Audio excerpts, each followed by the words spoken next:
Naku! Nakabili ka ba ng kalawanging tangke ng LPG? Alam mo bang bawal yan? Alamin ng kaparusahan sa NBI, naku! Bawal ito!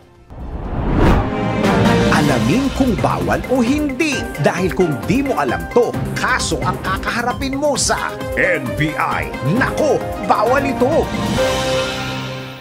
Pagbebenta ng kalawanging LPG? Nako!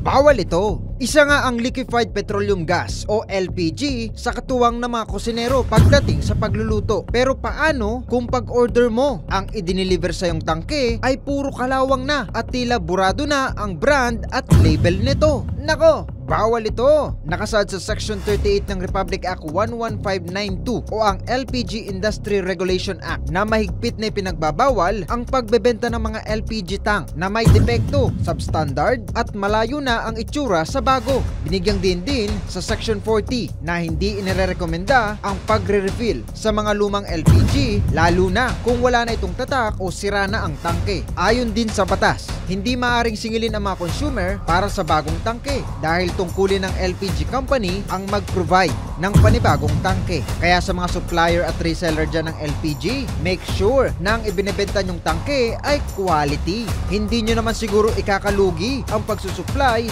ng tangking bago. Kaya huwag nyong hingan ng karagdagang bayad ang mga tao. Ang kailangan lang naman ay maayos na serbisyo para hindi kayo masabihan ng, nako, bawal ito!